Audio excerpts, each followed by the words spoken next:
Sibuyele lapha kwezasekhaya News lapha kwezasekhaya TV. Izigameko zokuhlukumezeka kwabafundi esikoleni sibukeka zanda kakhulu kulelizwe. Lokhu kulandela ukuthi kusabalale ivideo yomfundi eshaya omunye umfundi ngesikhulu isihluku kwesinye sezikole enyakatho nesifundazwe KwaZulu-Natal. Izinhlaka zomphakathi zisigxeke kakhulu lesi senzo. Yasigxeka kakhulu impela lesenzo senziwa ile ingane emagcekeni esikole kushuthi ukuphepha kahle kahle akukho ezikoleni zethu. Uhulumeni kumele angenelele kube khona ukuphepha. Akubonakali ngisho nothisha ukhona nje. Arani shuthi ingane ingaze ife ibulawa yenye ingane.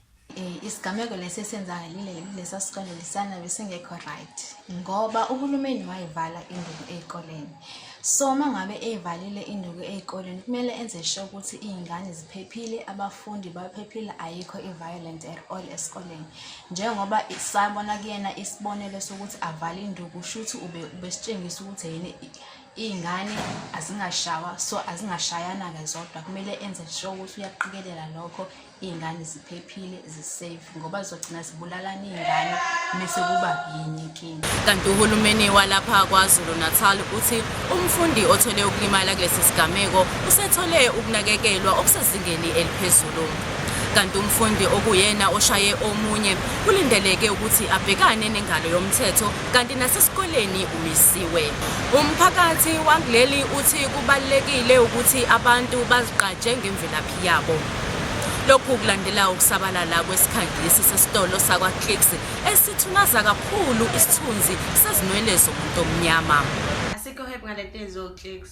So nje ngiyafisa ngathi ukuthi nabanye abantu besifazane bengayibona lento ukuthi nje vele suke sesenza phela ukuthi siede but nje sibahle nento zethu zinjena sifakela amagoda. Ngiyasixakisa ngeSouth ngokugxeka inolo zabantu besifazane eSouth Africa ngoba umuntu omnyama more especially uma ngabe uyintombazane yomZulu kuyamela ukuthi kube khona into eziqhenya ngayo. Thina siyaphelela izinto esiziqhenya ngayo. So inwele iyona into esisalele ukuthi umuntu omnyama uyiqhenya ngeinwele zakho. Kungakapheli maseko kwenzeke lesi sigameko sekuphinde kwasabalala futhi enye ivideo yomlungu ebiza abantu abamnyama ngezimfene. Abantu bakuleli bathi lokho kuphindisela lelizwe emumva. Akusikona okokuqala ukuthi abelungu belokhu besenzisa leli gama leli maningi amagama basenzisayo ukuthi besibize ngama monkeys, like seriously ama monkeys, and ugovernment it seems like akenze lutho ngalokho, akenze lutho. Ngathi nje ukuvela uthi na yewona ngane letha la lo sweet lo ngathi ukuthatha usweet engane nikuphela kanjalo akwenze lutho, ayikho nje into enziwayo. Mina ngibotha ugovernment wethu cela nje eqinise kakhulu umthetho. I-insult phela le thina asithuli hayi ngoba sithula ukuthi hlasemba wekho amagama esingawabiza ngayo maningi amagama esingawabiza ngayo, and mingase kuthiwa siyaqala siyababiza ngalo magama kungonakala kabi, kungonakala, and I'm very angry ngalento le yenziwayo. Inyunyana yamaphoyisa isapho ithi kubalekile ukuthi uhulumeni aqinise izinhlaka zokusebenzisana phakathi komphakathi kanye namaphoyisa. Lokhu kulandela ukuthi phambilini kuleli viki kuye kwadutshulwa kwabulawa iphoyisa lisemsebenzini endaweni yasensuze lapha KwaZulu-Natal. Amaphoyisa ongabulawa bakwethu ngoba iwona phela asivikelayo. Ibona abantu esithembele kubona ukuthi masiba nezinkinga sithinta bona ukuze sikwazi ukuvikeleka. Masokubulawa bona hayi kusho ukuthi phela siphandle.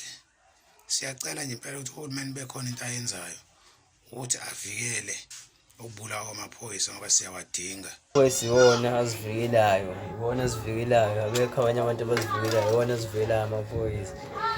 So bayini ngaphandle amaphoyisa, kumele siphephe, imilingano umthetho iqine, mangafa amaphoyisa. Umphakathi wakuleli uthi ukhathazekile kakhulu ngokwanda kwezigameko zokuhlukunyezwa kwabantwana kanye nezingane. Muva nje umntwana obekubikwe ukuthi ulahlekile ngeviki eledlule endaweni yaseKhonubya enyakatho neTheku utholakale eshonile edlwengulwe. Umphakathi uthi uhulumeni kuzofanele ukuthi ashintshe indlela asebenza ngayo okungenani qiniswe umthetho ukuze izigilamkhuba lezi zingasabalali emphakathini. Abantu abadlwengula izingane noma abahlukumeza abantu besifazane njengokubabulala, ukubashaya emakhaya abathola isigwebo esanele umuntu uyaboshwa namhlanje kusasa uyaphuma uhlala iminyaka emincane mephuma uphinda abuyele kuwona lo mphakathi lo ahlukumezeke kuwona nezingane eziningi azilitholi usizo kweminye imizi uthola ukuthi ingane vele ihlukumezekile ayisakwazi ukuthi iqhubeke ikwazi nanokuxoxela abazali ukuthi kwenzakalani empilweni yayo igcine isihlukumezeka kuphindaphindeka ngenxa yokusaba nanokuthi umhlukumezi usuke esaseduzane kwayo amacala aphelele obala abantu bayaboshwa manje basheshe baphuma kakhulukazi labantu laba abacebile kulula ukuthi uma uhambe uyoreport ukuthi ukureyphile avele aphume nje kungenzakanga lutho abrabhe ijaji lethambe ebrabhe ijaji yaphuma kube icala eliphelayo lelo ngasenzakala lutho and umuntu osuke ehlukumezekile akakwazi ukuthi athole usizo kalula. Umbuso usunike abaphenyi izinyanga ezintathu ukuthi baqhamuke nombiko ogcwele malungana namacala enkohlakalo abhekene naloyo wabe umeya weTheku uZandile Gumede kanye nabanye abayi-16 abathintekayo kulokhu. Phambilini kulelisonto labasonlwa kade bevele enkantolo eCommercials Crime nalapho kuvele khona ukuthi bakhwabanisa izizumbulu zezimali ngaphansi kweDurban Solid Waste. Kulombiko kulindeleke ukuthi ube ngamakhasi angaphezulu kuka-300,000. Ake sibheke kwezemidlalo.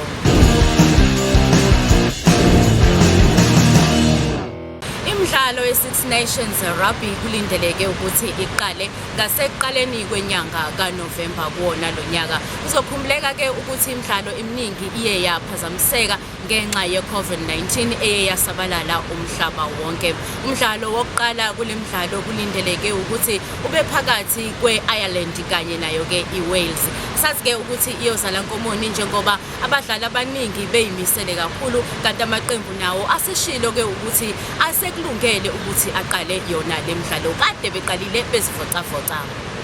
Sibuya sizobheka la eNingizimu Afrika sithole ukuthi ke iqembu leMamelodi Sundowns libe ngompetha beNedbank Cup izolo njengoba beshaye iqembu leBloemfontein Celtic ngegoli elilodwa eqandeni. Abantu abaningi bakujabulele kakhulu ke lokho kwenziwe ileli qembu lamasadawana njengoba likhombisa okukhulu ukuyimisela kuyona lemidlalo. Ngeke ngibonge leSundowns ukuthi ithathe isiciko seNedbank Cup kanti isanda kuthatha futhi isiciko seleague. Engathi ama-team amaningi angasike iphethini kuMamelodi Sundowns. Siyazi uqala isizini isimo besinzima yazabalaza nocoach uPitso eyilekelele kodwa igcina ikwazile ukuthi iphumelele. Sibongele kakhulu ke uPitso engathi ocoach abaningi bangasike iphethini kuyena ukuthi angalahli ithawula. Siyazibeka la izindaba esithi ngezambe phambili esontweni. Uma unodaba ofisa ukuthi sikulandelele lona, xhumana nathi kulezi nombolo ezivelayo lapho esikrinini sakho njengamanje.